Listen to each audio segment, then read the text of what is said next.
So the wrist is the fractal of our lower leg. So we have these two bones that rotate, and then we have this curved hinge here.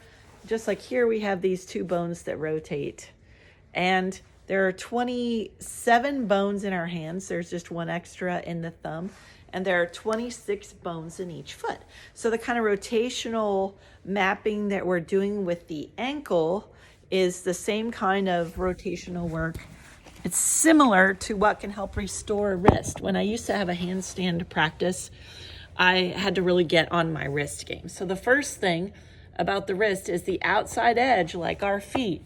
The outside edge is more equipped for taking impact. So I don't flatten my metatarsals, like I don't flatten my hand. I instead have these grippy, these very arched hands that where the more weight, if I need to put my full body weight, I do it more on the outside edge of my hands. And you can even pivot so that nothing gets locked up. Like if my spine starts moving, there's actually a what do you call it?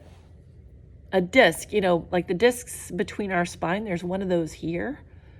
Near the pisiform of the hand, near the karate chop. So the outside edge of the hand is the weight-bearing side of the wrist. So the problems when people start doing groundwork, the most common wrist self-abandonment that happens is because we're so trained by 90-degree fitness culture that we'll do something like this. Is one of the most harsh things other than a handstand I can think of for my wrist, because this 90 degrees puts the most of my weight. So putting my weight slightly behind my hands, which also helps me get in my back chain, start loading the backside, puts less weight on my wrist. The second thing I can do is use the rotations of my shoulders, the elbows going wide and back. I can use that to really help hold the structure of my hand firm.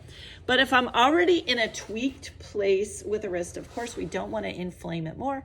I wouldn't be putting more body weight on it. I'd be doing things to try to restore the rotation of the joint. So for example, here I could keep this structure of my wrist and do these rotations here. Can you see how I'm building the arch and lowering the arch? That's one way I can be my own chiropractor. And now I used to do something more extreme. I'm hypermobile. I don't know for how many people this is actually an option. There's one that I learned from people who were a little more harsh to do this, where I have my thumb down, I have the back of my hand on the ground. Notice though, I'm careful here. I'm bent. I don't have much weight here. I'm in my back chain. I don't have much weight here, but I do hold this steady while I do this rotation. So again, I'm working on flossing and getting helping wrap these little bones, get all these little bones back into alignment. Or any like infinity exercises with the hands, the elbows, the shoulders. And the last thing, honestly, wrist things can really be shoulder. It can be a shoulder pinch. That's why I definitely prioritize hanging. The shoulder joint and even the hands are even more designed for swinging, throwing, lifting, hanging than they are for so much emphasis on our full body weight on our hands. Hope that helps.